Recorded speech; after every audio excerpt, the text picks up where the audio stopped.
Welcome to this training on data ingestion in Snowflake. Today, we're going to explore how Snowflake's single platform architecture handles structured, semi-structured, and unstructured data using unified mechanics like stages and the copy command. Let's get started. To begin, let's establish the three primary data types you will ingest. First, we have structured data like CSVs, which fit neatly into fixed schemas.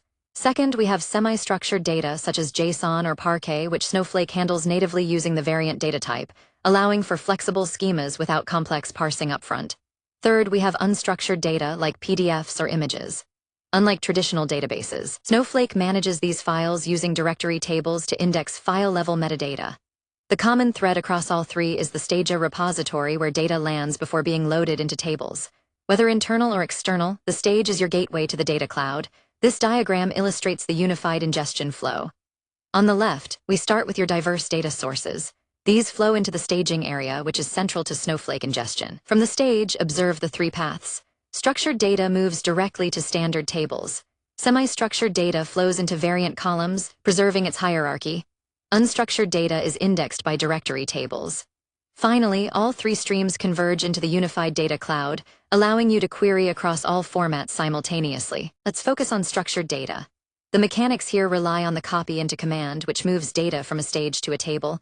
You don't just dump data, you define a file format to tell Snowflake how to interpret delimiters or headers.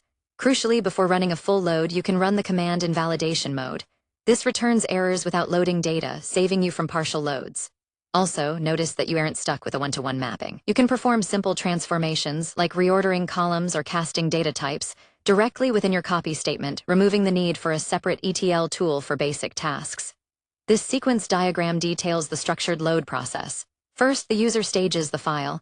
Next, the user issues the copy into command. Notice that the compute layer, the warehouse, takes over. Here it reads the CSV from the stage, performs any defined validations or transformations in memory, and then commits the rows to the target table.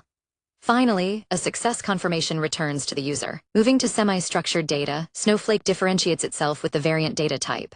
Unlike other platforms where you must define a schema first, here you can load raw JSON or Parquet directly into a single column. You have flexibility, load it raw, or split specific elements into separate columns during the load if you know the structure. A key tip is using strip outer array for JSON. This removes the root brackets so each object becomes a table row. Behind the scenes, Snowflake performs subcolumnarization, automatically extracting frequent paths into columnar storage, giving you relational performance on schemaless data. Here we visualize the object relationship for semi-structured data. The staged file contains nested data. The copy into command transfers this into a Snowflake table with a variant column. Note the link to the query engine. It utilizes automatic subcolumnarization to optimize access, while you use functions like flatten or parse JSON to interact with the data logically. But if you don't want to manually define tables for complex files, Snowflake provides infer schema. You point this function at your staged files and it retrieves the column definitions for you. You can then use create table, using template to build the table instantly. Furthermore, for continuous pipelines, you can enable schema evolution. If your source data adds a new field, Snowflake automatically adds that column to your table during the load. By combining this with match by column name, you ensure that data lands in the right place regardless of column order in the source file. This state diagram shows the automation lifecycle. We start by detecting the schema. This transitions to create table using the template. Once created, we enter the load data state. When new data arrives, the system checks for changes. If a new column is found, it transitions to the evolve state to update the table structure automatically, before returning to load data. Now for unstructured data like PDFs or images. We don't load the binary content into rows, instead we use directory tables. These act like a file system catalog within Snowflake, storing metadata and providing URLs to the files.